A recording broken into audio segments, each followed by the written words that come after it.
Boa noite a todos, sejam bem-vindos, retomando o nosso curso abençoado. Começando hoje o quarto, penúltimo módulo do nosso curso. Estamos entrando na reta final, penúltimo já. Terminando o quarto, a gente vai para o último módulo e encerra. Acredito eu, se tudo correr dentro dos planejados, até abril a gente encerra. Vamos pôr aqui no pós-graduação? A gente pode ver, né? Ainda não, estou dentro, né? Tem que ter, né? Vai ter curso de... Vai ter curso de passe, de esclarecedor, vai ter umas coisas novas esse ano aí. Muito bem, pessoal, então vamos fazer a nossa oração e radiação, né? Vamos entrar em sintonia. A partir desse momento, convido você a respirar profundo e tranquilamente. Enche seu peito de ar e solta. Inspira.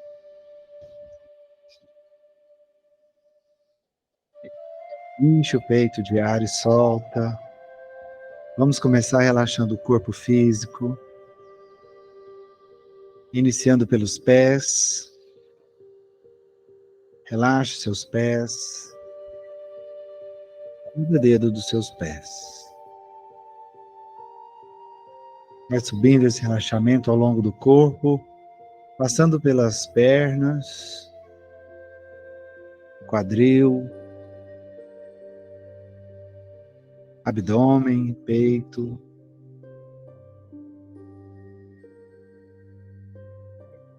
Relaxe toda a extensão da sua coluna, seus ombros,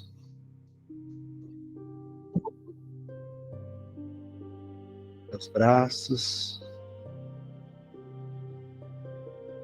Relaxe suas mãos.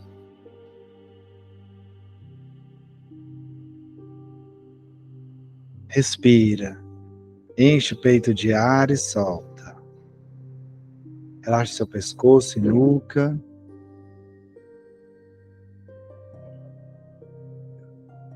Toda a extensão do seu rosto, seus olhos e pálpebras. Relaxe sua testa,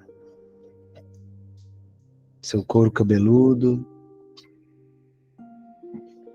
Isso. E assim você agora está com seu corpo todo relaxado, possibilitando que sua mente fique mais serena, mais leve e tranquila. E assim, com sua mente mais leve e tranquila, você se conecta a você mesmo, a você mesma. Você se conecta à sua essência, ao seu eu interior. Visualizando a sua chama interior, aquela luz que pulsa dentro de você. Essa parte sua que verdadeiramente é divina. Então te convido a agradecer por mais uma aula abençoada. Pela oportunidade de estarmos aqui juntos mais uma vez para compartilhar o aprendizado. Agradeça a Deus por mais esse dia. Agradeçamos a espiritualidade que está sempre nos acompanhando, nos orientando através da intuição e da inspiração. Agradeça por mais um dia. Agradeça pelo seu teto, pelo seu pão, pelo convívio com as pessoas que você ama. E faça da gratidão agora o combustível para expandir e aumentar essa sua chama interior, essa sua luz interna. Quanto mais você coloca gratidão no seu coração, mais essa luz vai aumentando, crescendo, expandindo. Expanda agora, isso, cresça, aumente essa luz. Faça com que ela envolva todo o seu corpo, todo o seu sistema. E continue agradecendo. E ela então passa a extrapolar os limites do seu corpo. ela vai crescendo, crescendo, até envolver todo o ambiente em que nos encontramos. E assim a sua luz irradiada se conecta com a luz do colega do lado. E nós vamos nos conectando uns aos outros, extrapolando o limite da matéria, da distância, formando uma linda corrente de luz entre nós e a espiritualidade. E nessa corrente de luz a gente vai se reequilibrando, se restabelecendo, e a gratidão aumenta ainda mais. Então, para que possamos agradecer ainda mais, te convido a fazer a oração que o nosso grande mestre e amigo nos ensina. Pai nosso que estais no céu, santificado seja o vosso nome, venha a nós o vosso reino, seja feita a vossa vontade, assim na terra como no céu. O pão nosso de cada dia nos dai hoje, perdoai as nossas ofensas, assim como nós perdoamos a quem nos tem ofendido. Não nos deixeis entregue às tentações, mas livrai-nos de todo o mal, que assim seja.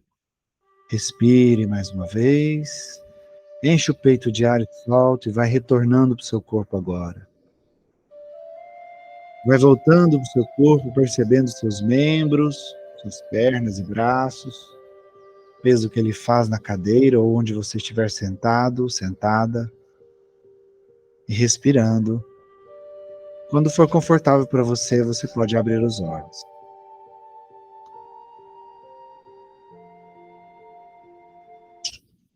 Muito bem, pessoal. Começando efetivamente o quarto módulo do nosso curso, quarto e penúltimo módulo, né? Esse módulo, especificamente, a gente vai falar sobre a questão da escrita, né? No módulo 3, a gente pegou muita parte ali da fala, porque a gente falou de psicofonia, de alguns tipos de mediunidade, falamos da psicofonia, falamos da fala também, o efeito físico, né? O efeito físico da fala é a pneumatofonia, né? Até caiu uma questão na prova sobre isso. E já que a gente falou, né, praticamente encerrou o terceiro módulo, falando da pneumatofonia, que é a fala de efeito físico, né, que Kardec chamou de voz dos espíritos, a gente continua nessa pegada, só que agora falando da escrita. Então, o nome é parecido, né? Final que difere ali e faz a gente entender o significado, né? Fonia, de fala, grafia, né? Então, no significado da palavra, né, do grego, pneuma, ar, sopra o espírito, grafia, grafém, significa escrever, escrita, né?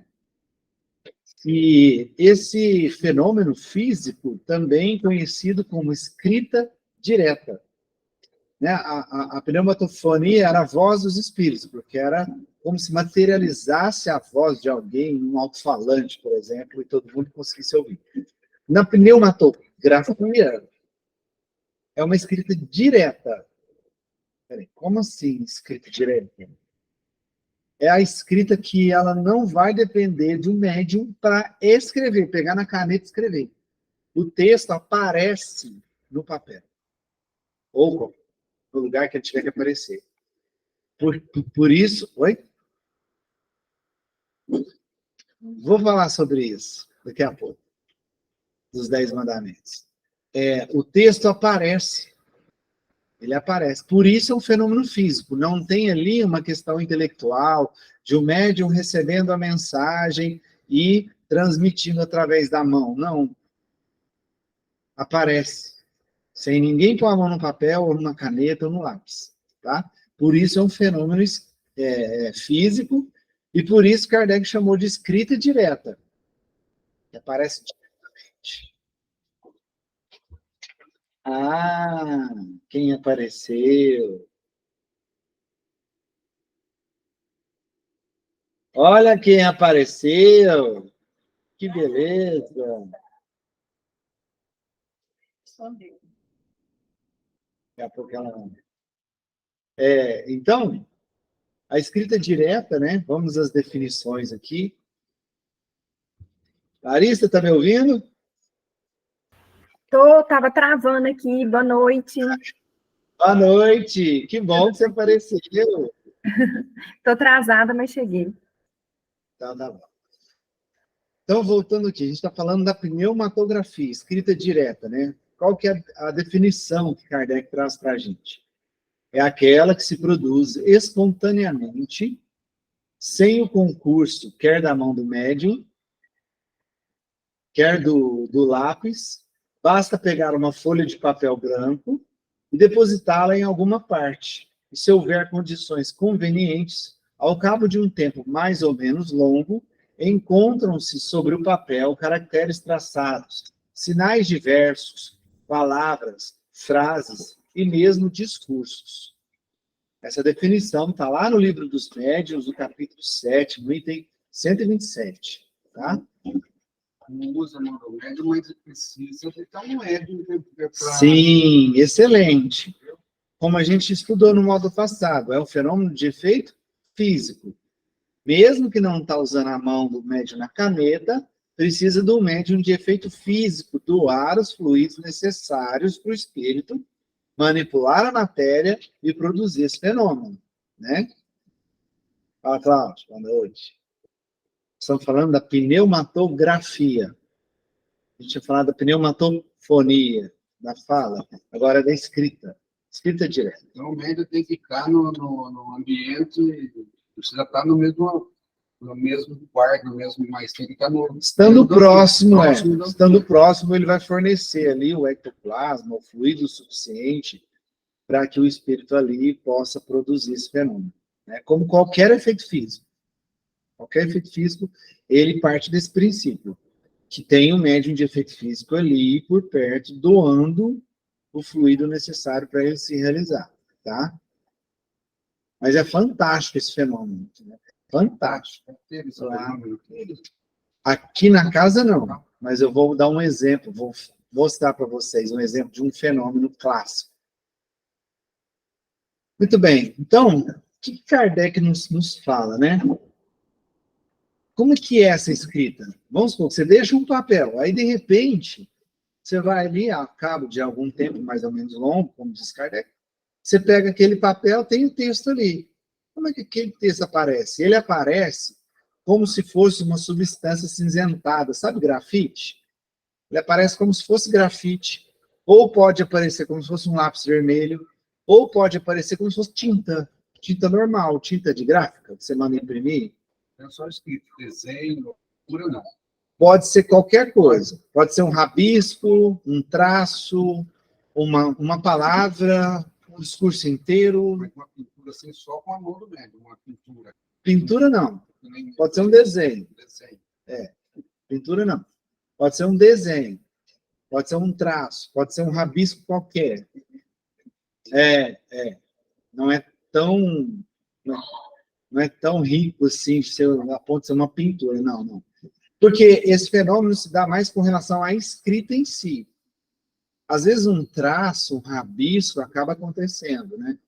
Dependendo ali, talvez o espírito não encontre as condições necessárias para escrever uma frase inteira, e talvez ele não consegue, e ali vem só algumas palavras, algum traço, algum rabisco.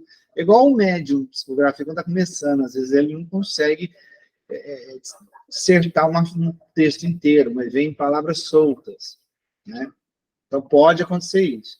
Mas assim, como que você vai ver essa escrita? Dessa forma. Vai aparecer uma substância acinzentada, que é o grafite, para nós. Na época não tinha grafite, né? Então ele não sabia descrever essa palavra. Mas é como se fosse um grafite. Ou uma tinta vermelha, ou tinta comum mesmo. Tinta ou de caneta, ou de gráfica, enfim. Como eu disse, é um fenômeno físico, né? E Kardec fala que tem diversos relatos de fenômenos assim, acredito eu que na Revista Espírita tenha relatos de fenômenos de escrita direta, mas eu vou trazer para vocês aqui um fenômeno mais clássico de todos. Antes de eu falar desse fenômeno, a Karina citou a questão dos 10 mandamentos, né, das tábuas de Moisés. Que, num primeiro momento, as pessoas começaram a achar que a recepção, né, dos 10 mandamentos foi um processo, um fenômeno desse, escrita direta. Porém, não foi. Lá na Bíblia, em Êxodo 34, versículos 27 e 28, está lá assim: disse o Senhor a Moisés, escreva essas palavras. E ele escreveu nas tábuas da aliança. Então, ele recebeu o comando de ele escrever. Então, na verdade, as tábuas dos 10 mandamentos não foi escrita direta, foi psicografia. Chico Xavier, naquele programa de TV que ele deu entrevista, né, na TV lá, ele falou assim: Moisés psicografou as tábuas da lei. Chico fala. Então, não foi escrita direta, foi psicografia. Né? Qual psicografia foi? Se foi intuitiva, se foi inconsciente, não dá para falar. Inclusive, mais para frente, aí nesse quarto módulo, a gente vai ver essas nuances da psicografia. Né? Mas voltando aqui à pneumatografia, escrita direta, o exemplo clássico que eu vou mostrar para vocês é o exemplo que está na Bíblia. Assim como na Bíblia tem lá a festa de Pentecostes, que a gente viu que foi um fenômeno mediúnico muito importante, teve esse fenômeno também na passagem bíblica, que foi o festim de Baltazar. Alguém já ouviu falar dessa passagem? Festim de Baltazar, do rei Baltazar? Vou contar para vocês. Como que aconteceu isso? Baltazar era um rei. Ele era filho de Nabucodonosor. Ele meio que tomou o trono do pai dele, expulsou o pai dele. Jogou, tipo assim, sumiu com o pai dele para ele poder assumir o trono. Tá. E ele estava lá, reinando, tudo bonitinho e tal, resolveu dar uma festa, uma grande festa para os seus nobres ali, a corte dele e tal. E ele foi dar essa festa digna de rei, com direito a jarros de ouro para levar vinho para os convidados, com muita pompa, com muita riqueza, com muito luxo, né? E lá naquela época, né, eles não eram monoteístas, né? Eles acreditavam Deus do ouro, Deus da prata, Deus do cobre, Deus da madeira, Deus do ferro. E eles estavam nessa festa cultuando esses deuses, né? Aí, eis que dado o momento, em plena festa,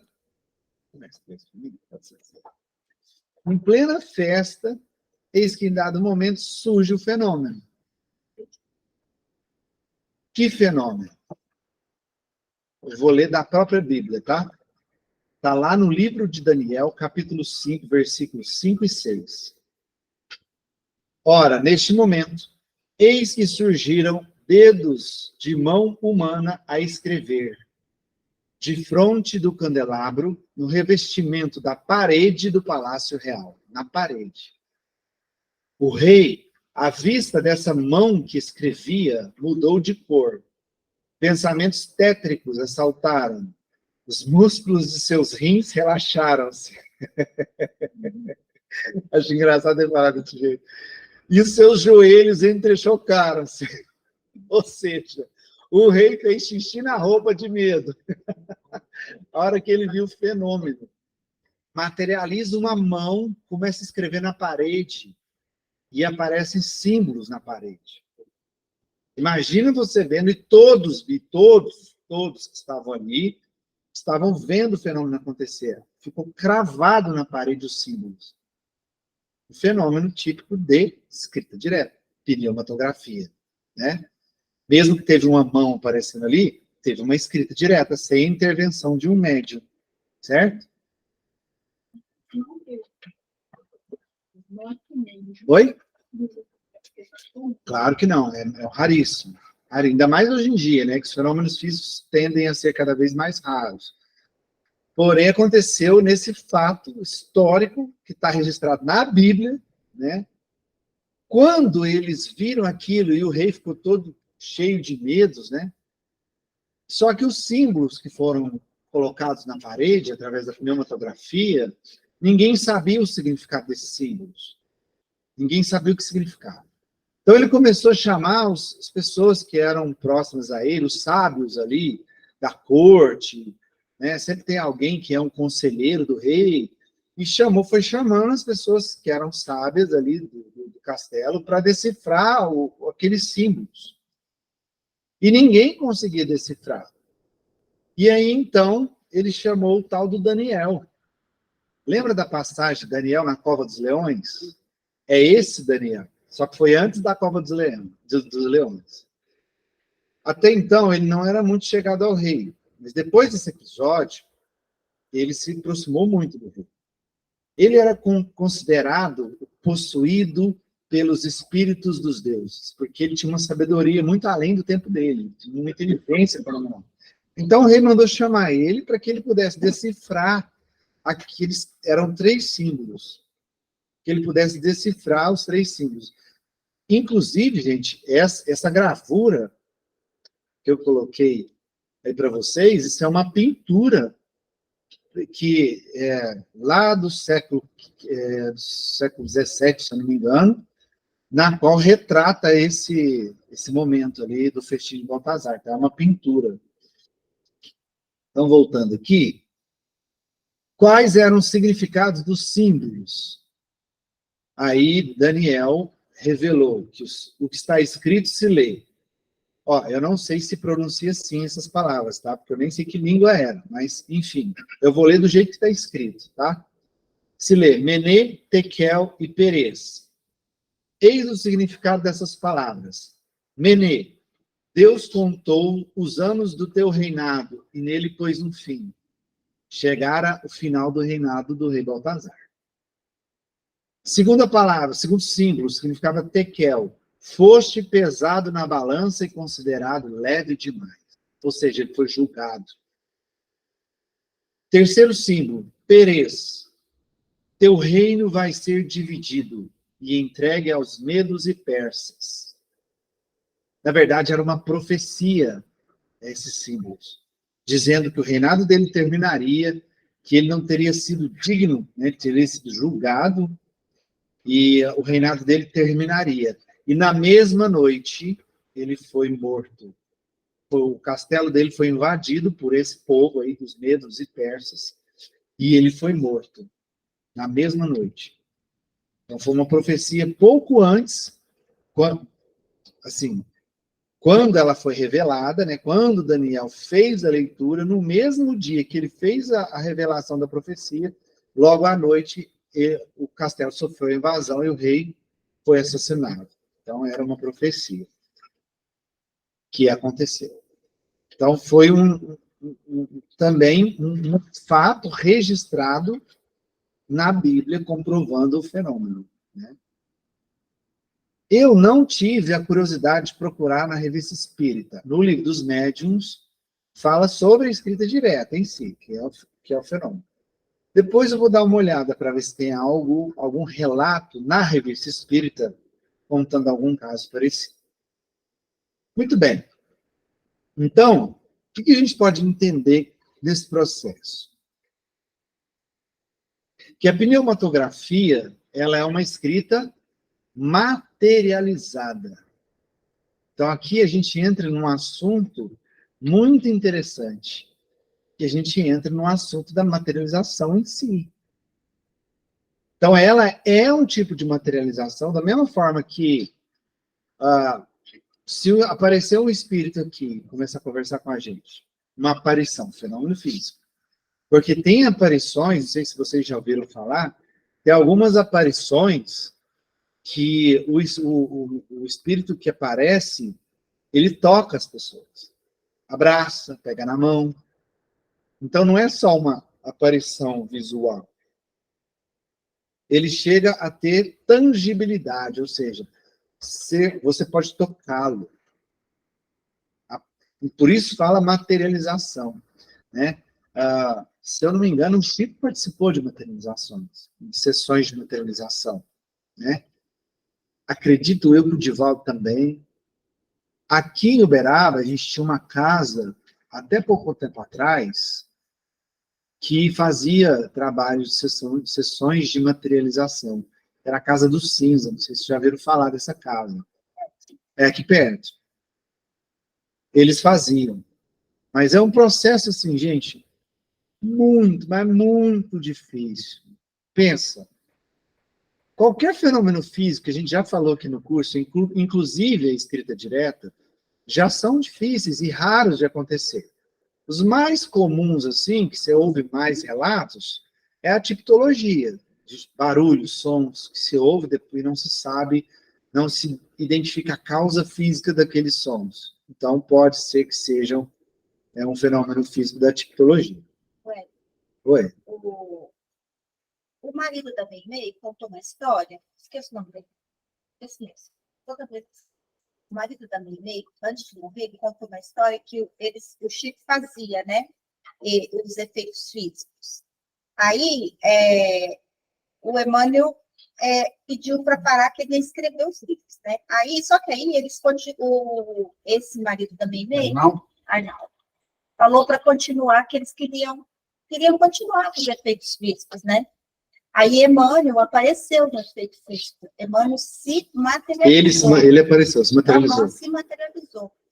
E falou que não fazia mais sentido, mediante os livros que o Chico já tinha escrito e mediante os que ele ainda teria que escrever, não era mais necessário esse tipo de efeito, que era para cessar a materialização. Daí por diante, o Chico nunca mais fez sessão de materialização. Se for parar para pensar, assim, qual seria o efeito benéfico para as pessoas, verdadeiramente falando? Era isso, era só enquanto as pessoas precisassem ver para crer. Como aconteceu lá no século XIX, meados do século XIX, que começou todos os fenômenos que desencadearam os estudos de Kardec. Quer dizer, foi uma coisa providencial, proposital, que aconteceu no mundo para a humanidade enxergar que existia, né, uma vida além da matéria, né, uma continuidade. Hoje em dia, com tantas obras, com tanto conhecimento já divulgado, qual a necessidade? Qual a necessidade de materializar aqui uma coisa qualquer para provar que existe? Né? As obras tão profundas, né? E se a gente pegar... Porque tem algumas pessoas, alguns pseudo-sábios, vocês me desculpem, mas são pseudo-sábios, essas pessoas, que se acham inteligentes demais. Tem algumas pessoas que questionam Kardec. E começam a falar que ele errou muito, que nem tudo que ele falou estava certo. Só que a pessoa esquece. Cara, o cara desvendou tudo isso, todo esse conhecimento, em pleno século XIX, que foi o boom de tecnologia, que começou a aparecer as primeiras tecnologias do mundo. Foi ali que começou a surgir luz elétrica, por exemplo. E depois que começou uma industrialização, bem depois disso, quer dizer, olha a época que ele fez o trabalho. Obviamente que ele fez o quê?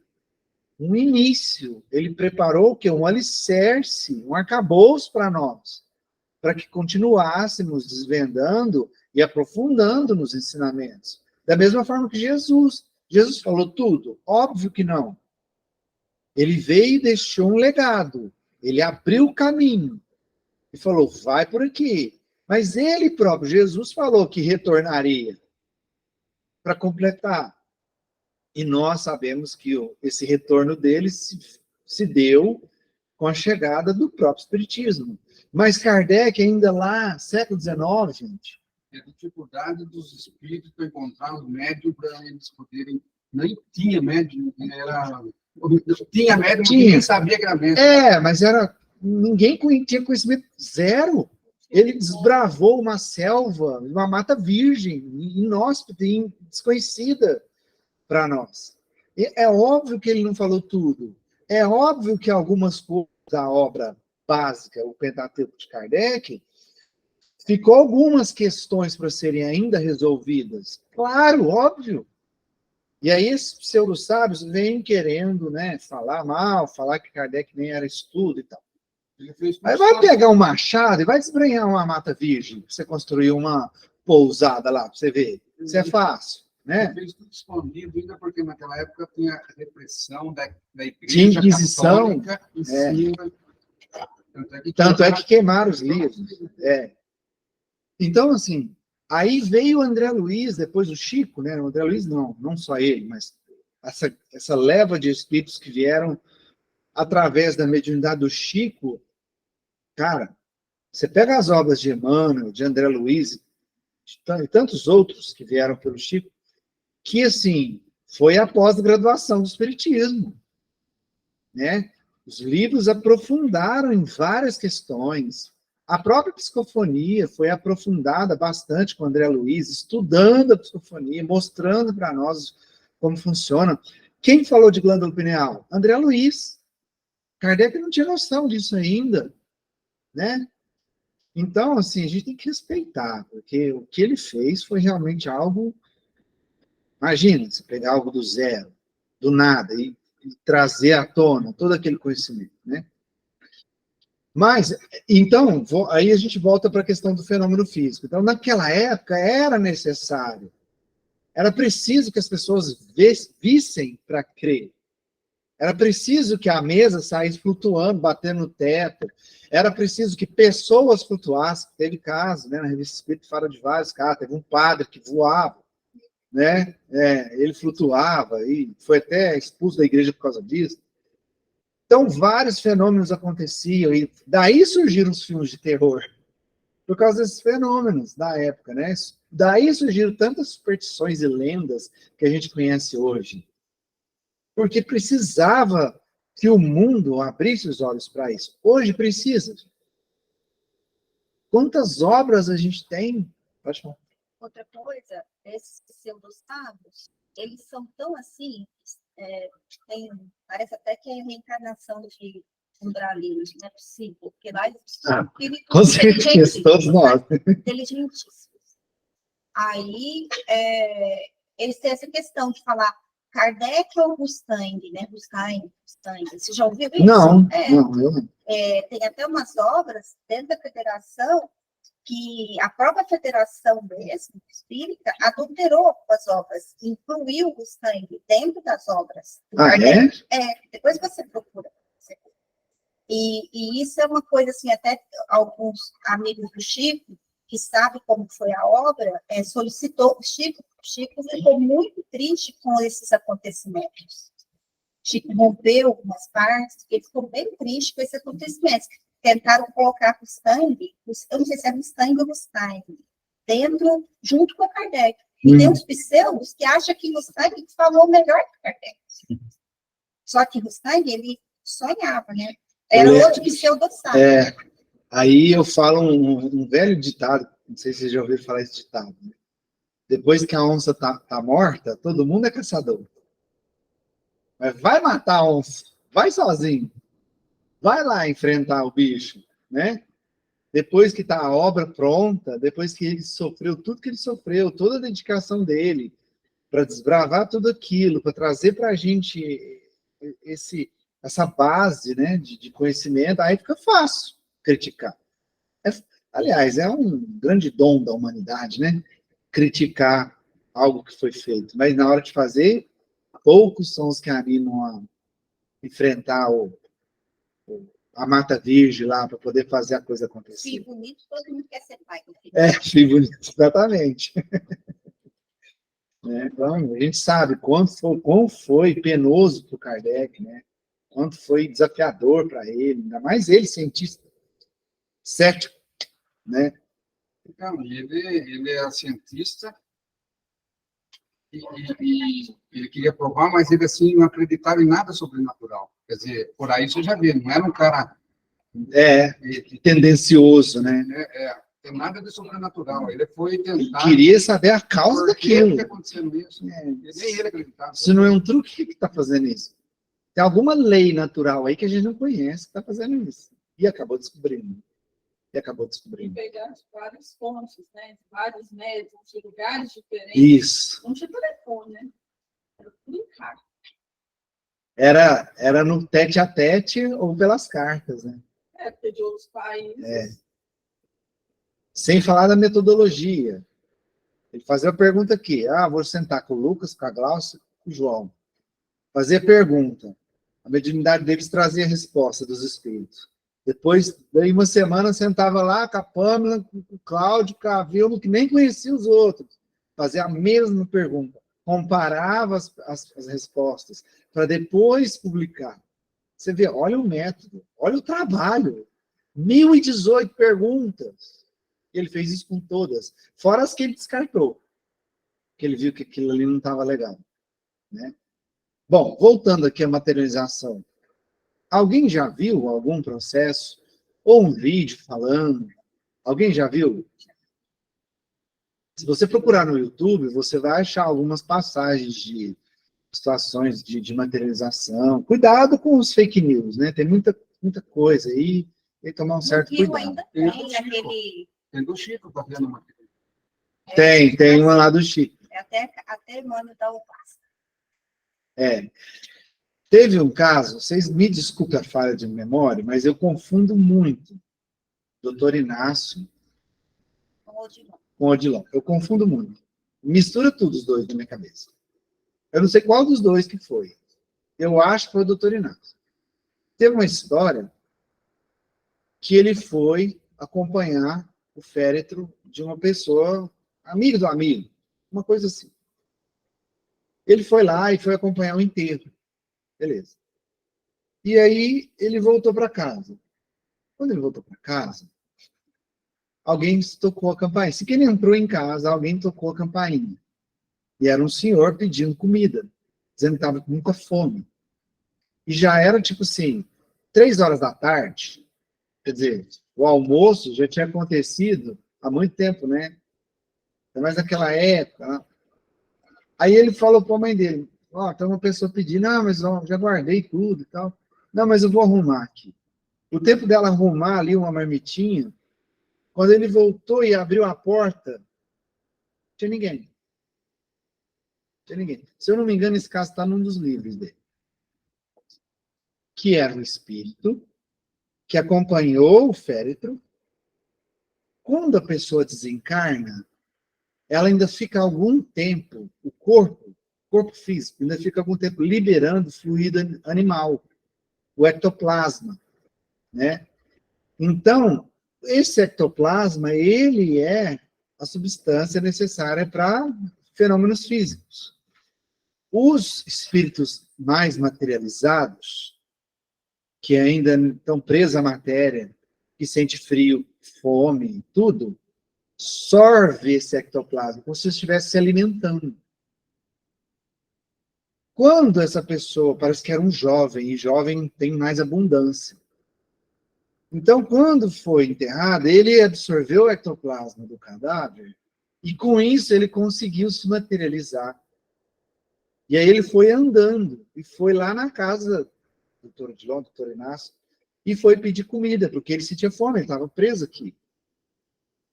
Só que o tempo de arrumar a marmitinha para entregar para ele, foi acabando o efeito do ectoplasma, foi acabando. Então ele desapareceu. Coitado, ele não pôde comer. Agora me passou um negócio na cabeça aqui que você não vai nem acreditar. O quê? Se quando a gente desencarna, a gente passa um tempo ainda liberando ectoplasma, o que acontece? Será que um médium que tem muito ectoplasma e desencarna, hein? Dá até um pouquinho de medo, né? Olha, aí vai depender... Um monte de espírito vir buscar a gente assim, ó, do umbral. De sugar, hein? E você não tem como se defender? Mas aí, Seu corpo está morto, para voltar para o corpo? Lembra que é o corpo que está liberando. Se a pessoa ela é mais desmaterializada, ela vai se desvencilhar do corpo. Graças a Deus. Então, ela nem vai ver aquilo acontecer. Agora, se for uma pessoa materialista, com certeza, é igual aqueles casos das pessoas que ficam ali no túmulo durante anos, acompanha toda a putrefação do corpo. Imagina.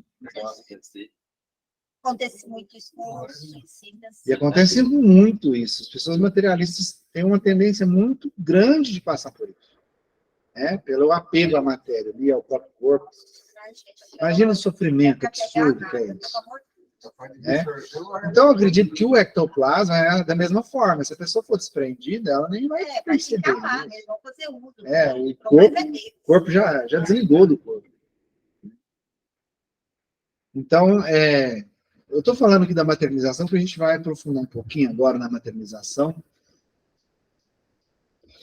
Inclusive, no final da aula, eu vou sugerir uma tarefinha de casa, que são algumas leituras que vão fazer vocês entenderem de uma forma mais completa do assunto da materialização. E lá tem um caso, no capítulo 7, no item 128, no livro dos médiuns, o André Luiz conta, o Kardec conta um caso.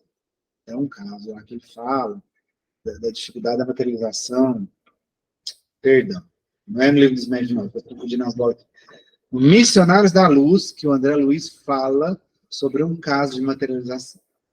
É porque eu vou pedir para vocês lerem esse capítulo 7, item 128 do livro dos médiuns, que fala sobre como se dá a materialização. Por isso que eu confundi aqui. Mas no Missionários da Luz, André Luiz cita um caso em que eles queriam fazer uma sessão de materialização que é complicadíssima, muito complexa. Depende de uma entrega do médium absurda. Tipo assim, se ele está aqui concentrado, ele pensa assim, será que eu fechei o portão de casa? Pronto. Porta. Já não faz mais. Tem um caso muito interessante lá no capítulo 10 do Missionário da Luz, que ele fala de uma sessão dessas. Todo o desafio que é feito para se conseguir, através da médium que fazia a doação fluídica para a materialização, a preparação dela, a influência dos médiuns nessa questão do pensamento. E chega um ponto que eles estão, então, os médiuns estão dispersos demais, eles conseguem materializar uma garganta para o mentor dar uma bronca no pessoal, na sessão ali, para todo mundo se concentrar. E chegou uma pessoa embriagada, tiveram que fazer um isolamento dessa pessoa para não interferir no trabalho. Lê. No final eu vou falar qual que é o capítulo. Quando o André Luiz está contando história, tem hora que dá a impressão que ele está falando do próprio Chico, das reuniões do Chico. Tem uma parte isso na minha cabeça que eu estou lendo os livros. Será? Mas ele cita nomes. Ele cita... É nome aleatório, esses nomes não são verdadeiros, não. Não são verdadeiros, né? são nomes que ele fictícios, inventa, né? fictícios. Para não Tem expor hora a que pessoa. me passa na cabeça isso, que ele está relatando coisas do Chico. Pode ser, né? Vai Vivência saber. dele com o Chico. Pode ser, né? Porque ele ficou tanto tempo com o Tem Chico. hora, Sim. Como você está aí, talvez seja uma orientação. Não. É de lá para cá. Porém, como é um fenômeno físico, depende muito da ajuda dos encarnados. Percebe? Então, quando se vai fazer uma sessão de materialização, é óbvio que tem que ter uma equipe espiritual ali preparada para isso. E eles vão fazer o possível para aquilo acontecer. E é preciso médiuns de efeitos físicos que possam ter a doação adequada, da quantidade de ectoplasma adequada para que seja feito. E os de sustentação tem que estar, assim, muito concentrado.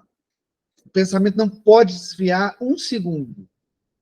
É igual uma reunião de desobsessão, é de lá para cá, mas tem horário. Isso, entendeu? Tem as regras. A materialização em si depende dos encarnados no sentido da doação fluídica e da energia necessária para que ocorra o fenômeno. Mas se não tiver uma equipe espiritual ali para trabalhar, mesmo o médium do ano, aquele ectoplasma vai se perder. Vou te dar um exemplo.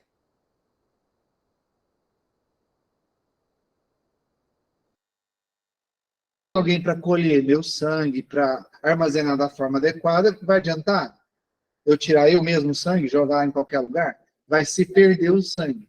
Então não adianta o médium de efeito físico doar um monte de ectoplasma que ele se perder e não ter a manipulação adequada, a preparação adequada do lado espiritual para que aquilo aconteça. Entendeu? Não é daqui para lá, mas a participação material dos encarnados é fundamental. Fundamental. Alguém falou alguma coisa ali no, ali no chat? Deixa eu ver. Espera carregar aqui. Ué?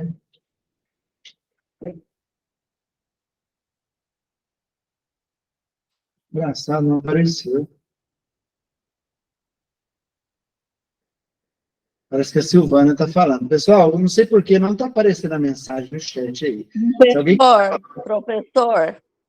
Professor, Oi, pode falar. tudo bem? Pode falar. Jóia, e você? Não, eu só fiz um comentário, que graças a Deus que eu não sou ligada a nada material, porque se existe uma pessoa que tem facilidade de ectoplasma, sou eu, senão estaria ferrada na minha desencarnação. Ainda bem, né? Ainda Graças a bem, você Deus. me deu uma boa notícia. Graças a Deus. Muito bem. Mas assim, eu acho que de todo jeito não sente, porque se a gente já tem muito ectoplasma vivo, você acha que esse ectoplasma não é usado? É, e a gente sente? Não. Tá, mas uma coisa... Peraí. Você está encarnada. Então, para você perceber espírito, o que você precisa? De uma mediunidade ali, mais trabalhada, para você começar a melhorar a sua percepção. Mas você desencarnou, ué. Aí eles vêm assim, Não, mas aí você não vai estar de corpo, eu sou nem encarnada, nem Ah, não? desencarnada, E se você for materialista, estiver preso no corpo? Mas se você não tiver mediunidade, você não vai saber. Não, você desencarnou, não precisa da mediunidade. não mais. Você desencarnou, você já está de lá, meu bem. Você vai sentir. Você vai sentir.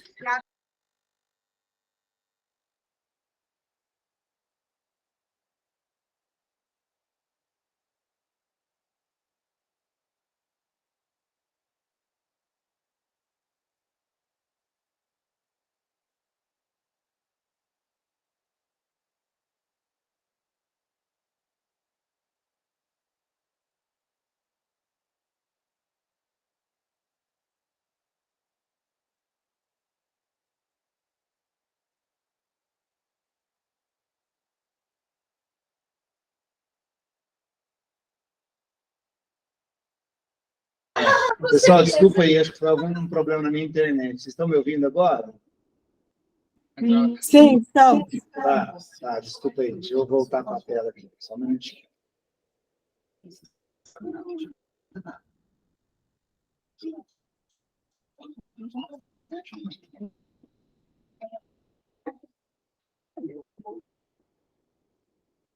Muito bem, continuando aqui. Então, Só uma perguntinha. diga. A pessoa que desencarna, que é materialista, a sensação dela, por exemplo, de comer, ou de fumar, ou de beber, ela sente a mesma sensação como ela fosse... Sente necessidade, Ela sente tem fome, comer, mas ela sente mas ela- frio. Eu sei, ela sente, mas ela consegue sorver... Consegue. Momento que... então acho Porque ela vai atrás desses fluidos. Inclusive os vícios. Ah, eu fumo. Eu desencarno. Eu quero fumar. O que eu vou fazer? Vou atrás de alguém que Vou atrás de alguém que fuma para sorver o cigarro da pessoa que Porque está comida fumando. é coisa diferente. Você sente, independente se você é médio ou não é. Você sente fome. Ele O sente cara tá lá, ele vontade. sente fome. É duro dele. Se ele for apegado, muito apegado, Ah, principalmente aquelas pessoas que têm a questão da gula, o André Luiz sentia fome, não lembra?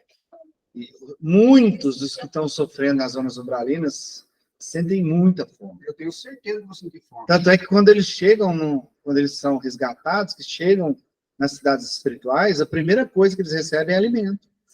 Água, alimento, para saciar. Até sopa, Só que o alimento lá é diferente, não é material assim, então, deles. É o caso do Chico, que ele conta, que ele fazia as visitas nas casas, né? E que o André Luiz, o Emmanuel, falou para ele que tinha um cacho de banana em cima de uma mesa. E numa casa simples, né? Das pessoas pobres, assim. Aí ele falou assim, não come desse cacho de banana, se te oferecer. Falou, por quê? Olha em volta.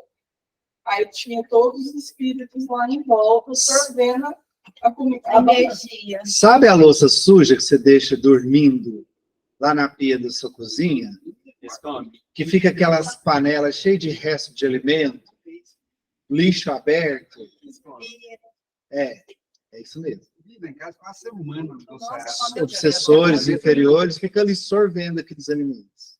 Meu avô falava muito isso, a gente achava que era. Não era não. Não pode, Isso não. acontece. Louça suja, cama de bagunçar a cama, fazendo ninho de porco, sabe? Ninho de porco. Você falava casal, uma ia no porco.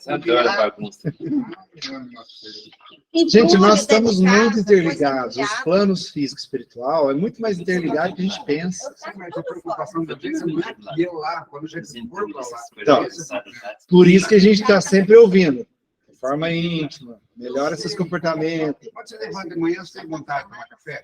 Claro, Você sente fome. claro. Você acha que quando você for para o outro lado, você não vai sentir isso? Vai, eu quero Se ele tiver Sim, desligado. num primeiro momento, provavelmente. Agora, a pessoa que é menos apegada à matéria, ela se livra disso muito rápido.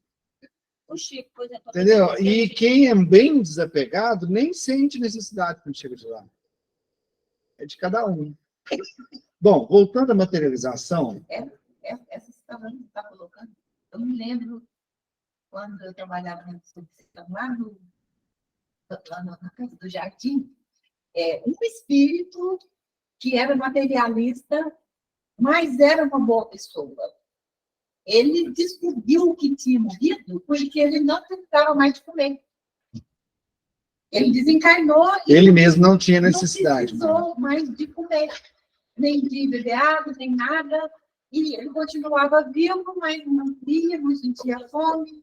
E andando assim por lugares que ele conhecia, mas ele era uma pessoa que já tinha uma certa maturidade espiritual. Aí, tá vendo? Era uma pessoa boa, sabe, que ajudava os outros. Aí ele chegou lá extremamente confuso e falando que tinha acontecido alguma coisa muito estranha com ele. O que estava acontecendo com ele? Por que ele não precisava mais de comer, dormir? Por que ele não precisava tanto de comer? E por que ele só tirava-se uma sonequinha rapidinho, que ele quase não dormia? Aí ele começou a falar assim, né? Falou assim, se umas pessoas que eu escutei numa época e tiverem certas, eu morri. Mesmo ele sendo desmaterializado, ele não percebeu o desencarne dele. Ele não percebeu que tinha desencarnado, mas ele não estava totalmente desequilibrado. Ele estava bem, de uma certa forma. Só que estava perdido, desorientado. E esses fatos é que foram...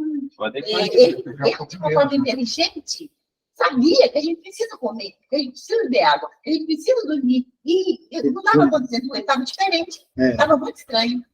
Eu conto com vocês, viu, na hora que eu Agora, for dizer assim, pro lado, né? né? Porque se você vai ver se tirar umas férias, perde pouco, você vai mais que Pois é, vai trabalhar. mais que Ó, com relação à materialização, lá no Livro dos Médiuns, capítulo 8, falei capítulo 7 agora mesmo, é 8, tá?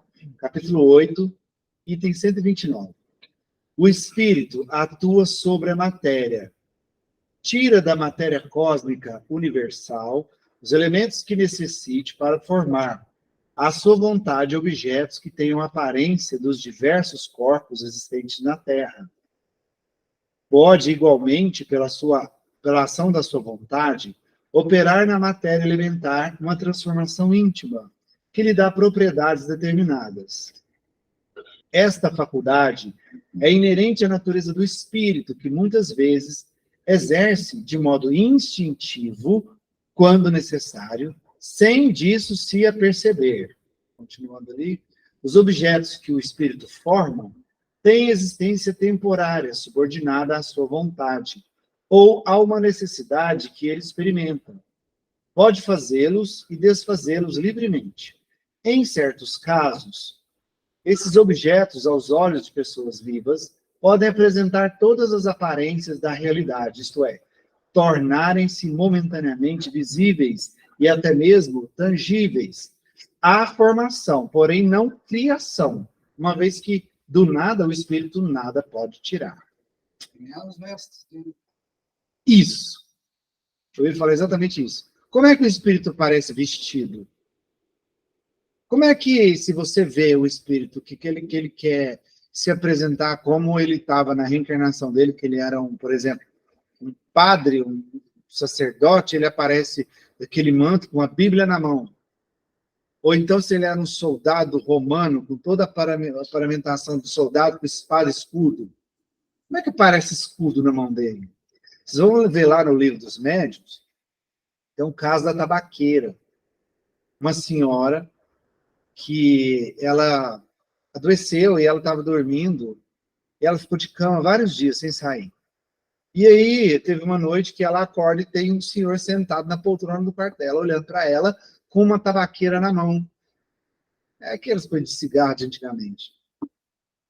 E ela assustou muito, porque a casa, ela saiu correndo para ver se ela tinha trancado a casa, e estava tudo trancado, tudo fechado, e o senhor, esse senhor era um senhor que morava ali, era vizinho de bairro dela. Mas ela conhecia ele de vista. E ele perguntou como é que ela estava e tudo, e ela ficou meio assustada. Vocês vão ler lá direito, na íntegra, essa história.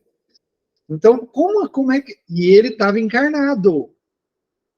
Ele era um senhor encarnado. O que aconteceu? Durante o sono, ele desdobrou e foi lá ver como é que ela estava. E ele materializou, ele apareceu para ela. Materializou sim, pode ser que ela era vidente. A questão é que ele não só apareceu para ela, de qualquer jeito, ele apareceu com a tabaqueira que ele usava na rua, ele sempre andava com essa tabaqueira. Então ele apareceu com essa tabaqueira. Quer dizer, ele materializou essa tabaqueira para ela ter certeza de que era ele, que era aquele senhor que andava com essa tabaqueira para cima e para baixo. Né? A necessidade dele de mostrar a tabaqueira é para ela ver que ele era uma pessoa conhecida.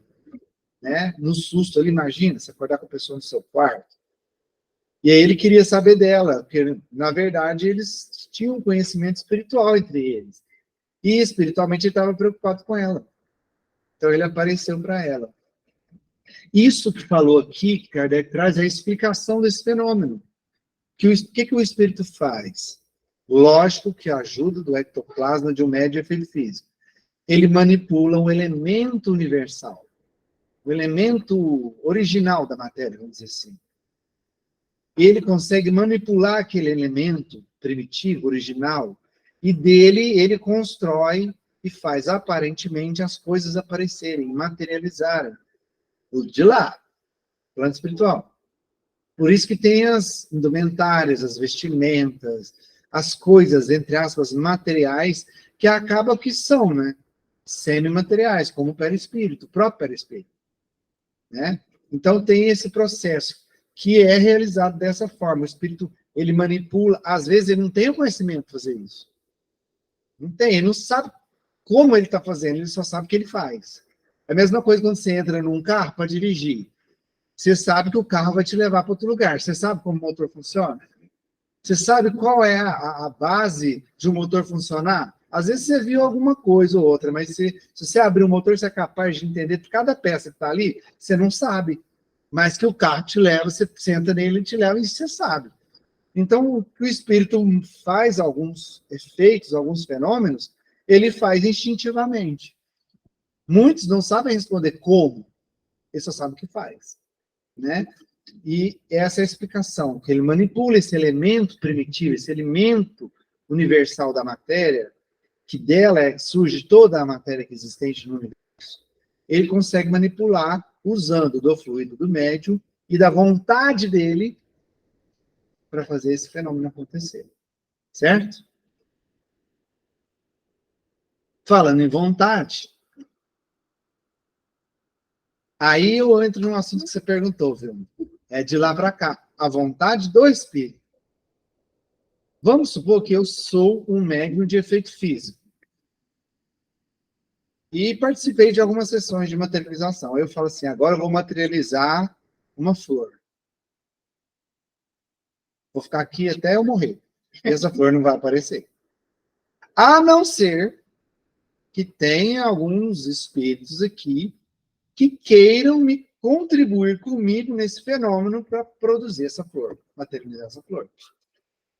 Aí eles vão utilizar o meu fluido para, através da vontade deles, conseguir construir essa flor, materializar essa flor, entendeu? Eu sozinho não faço nada. Eu encarnado, não faço nada. Nada.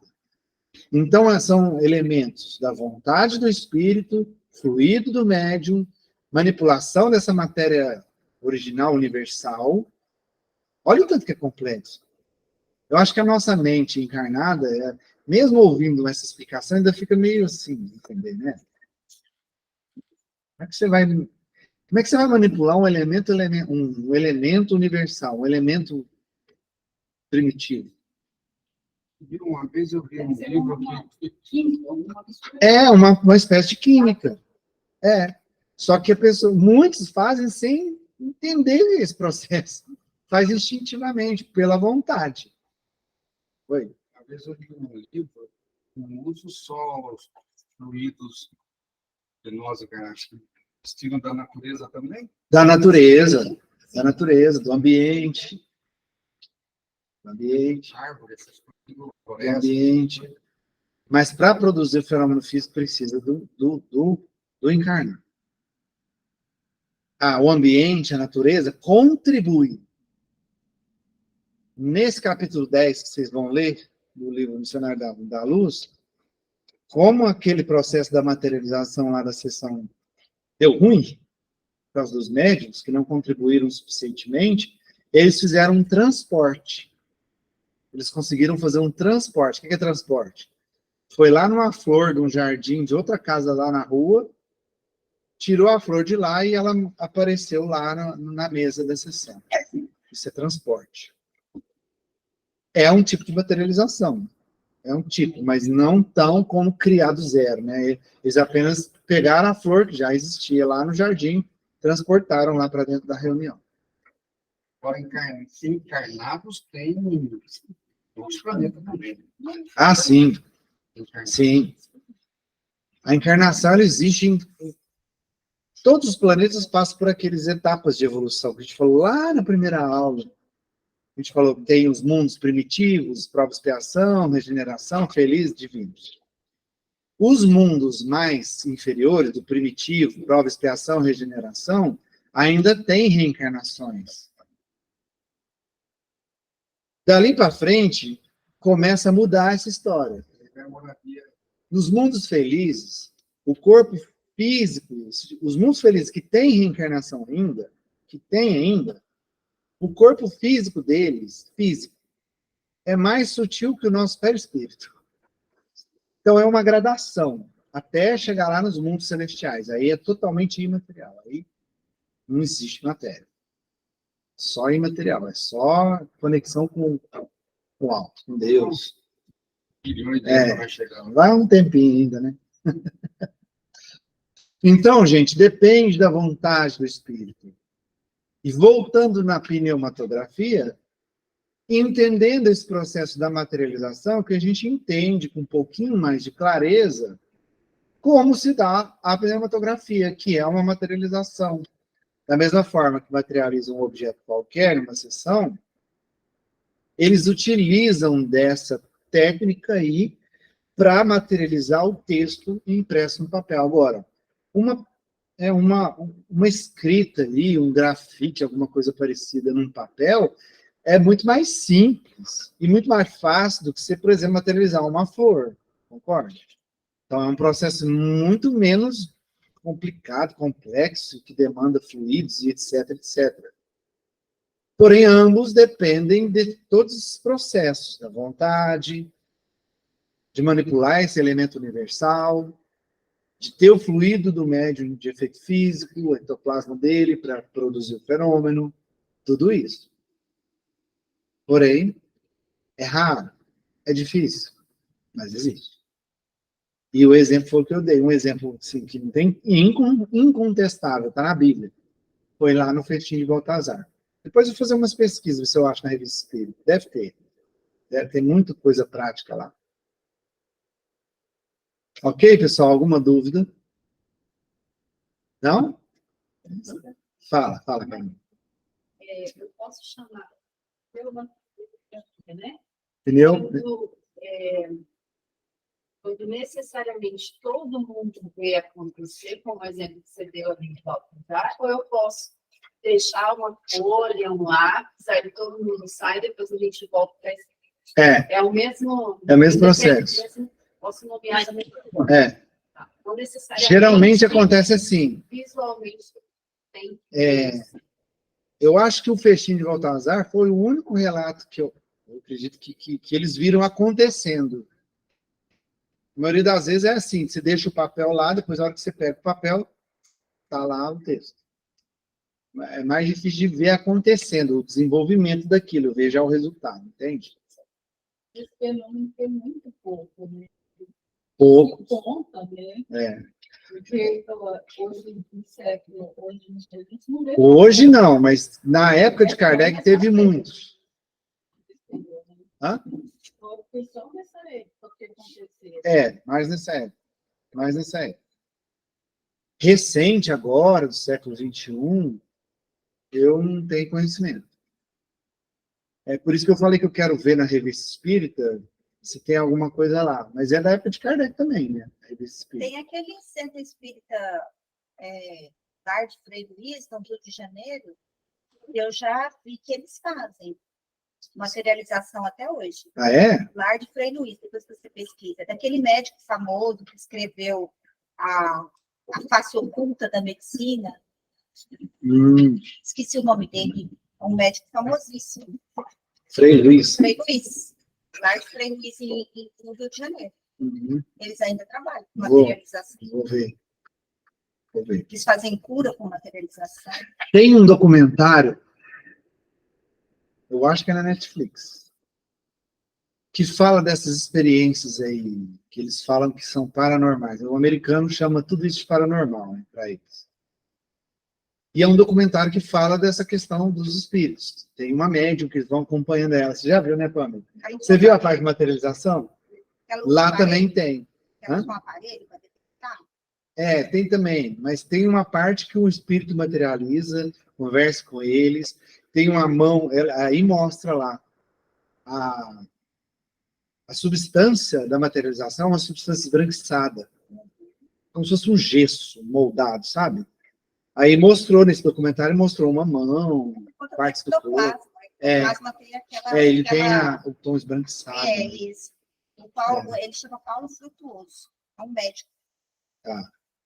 Do Rio de Janeiro. Ele dá muita palestra. Então tem loja de antigamente vinha os espíritos tudo branco.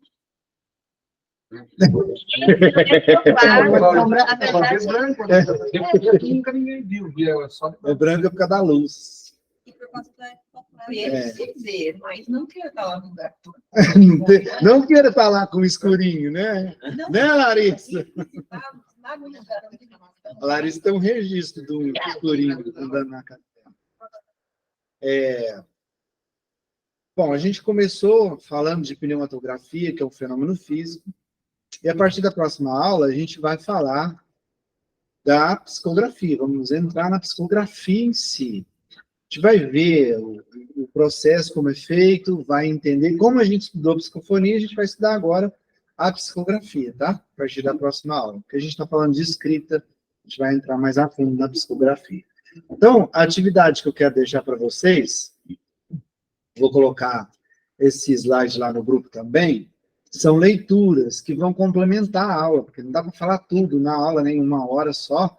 Então, lá você vai ler e vai ver as explicações de Kardec e do André Luiz com mais detalhe. E os fatos, desses fatos que eu comentei aqui, da tabaqueira, o fato da sessão de materialização lá do André Luiz, lá você vai ler na íntegra e vai entender melhor. Então, se você quer entender um pouco melhor, se for alguma dúvida, dá uma lida lá. Ó, itens 116 e 117 do capítulo 7, item 128 do capítulo 8, isso o livro dos médiuns.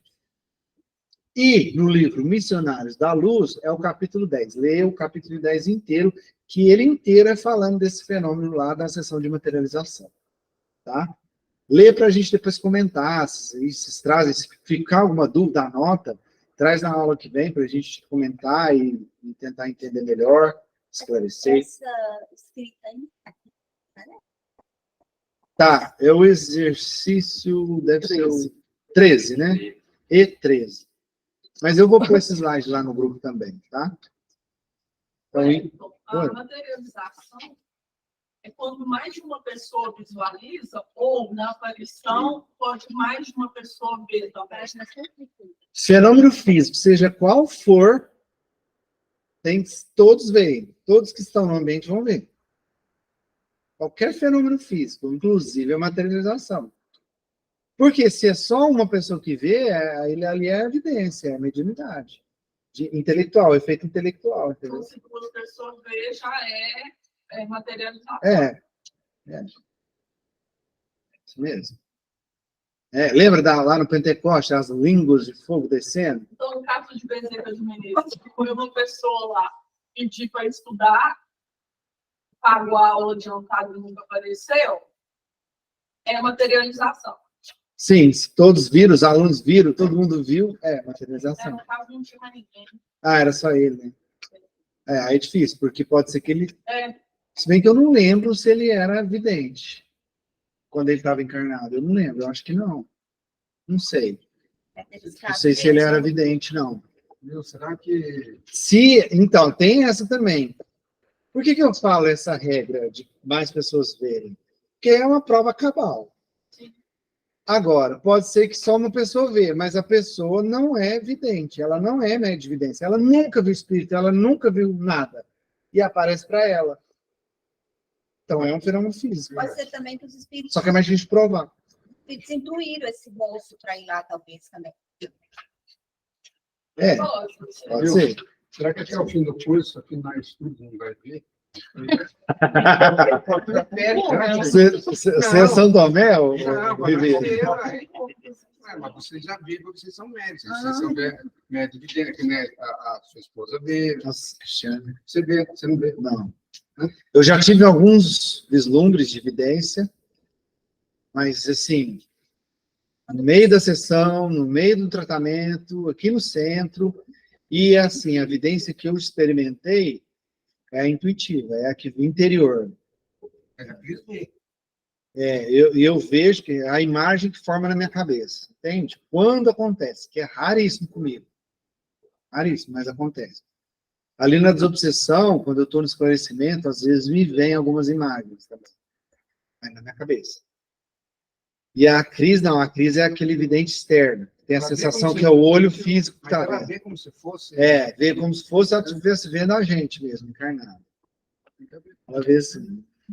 Aí eu vou falar para você, o que o Chico falou. Quem vê sapo vê perereca. Quantas noites que eu não acordei berrando, que eu não pude viver? Quantas noites? Querendo? Não, e eu vi. Ah, você viu? Estava sonolento, vi e acordei berrando, o vizinho deu ver se não estava morrendo. Tá vendo? Tá vendo? Eu não sei se é bom ver, não. Eu não sei se é uma ideia boa. Mas aí eu estava dormindo. Você fica assustado, cara, ver. Deus me dá. Tá bom, para mim, a minha mediunidade tá ótima desse jeito. Gente, então vamos encerrar. Convido vocês agora, então, agradecer mais uma vez. Vamos agradecer a espiritualidade, que sempre está aqui nos amparando, sempre está aqui nos auxiliando, nos intuindo, nos acompanhando durante os ensinamentos. Agradecer aos nossos irmãos que vêm para estudar conosco também da espiritualidade, além dos mentores e coordenadores, né? Obviamente, eu agradeço a cada um de vocês a companhia e a confiança por essa oportunidade de estarmos aqui sempre aprendendo um pouquinho mais. E é óbvio que a gente não pode deixar de agradecer ao nosso grande amigo e grande mestre que nos abriu a luz desse caminho do conhecimento para o nosso desenvolvimento moral e cultural, nosso grande amigo e mestre Jesus. Agradeça do fundo do seu coração, irradiando novamente aquela sua luz interior, para que a gente possa se conectar novamente numa corrente de luz, recebendo da espiritualidade todo o amparo necessário, o reequilíbrio necessário para que possamos retornar. Para quem for retornar agora ao seu lar de uma forma equilibrada e tranquila. Para quem for ficar na casa, para que possamos fazer um trabalho equilibrado e tranquilo. E nessa conexão de muito amor e luz e gratidão, oramos a oração que Ele nos ensinou. Pai nosso que estais no céu, santificado seja o vosso nome, venha a nós o vosso reino, seja feita a vossa vontade, assim na terra como no céu. O pão nosso de cada dia nos dai hoje, perdoai as nossas ofensas, assim como nós perdoamos a quem nos tem ofendido. Não nos deixeis entregue às tentações, mas livrai-nos de todo o mal, que assim seja. Muito, muito, muito obrigado mais uma vez a cada um de vocês.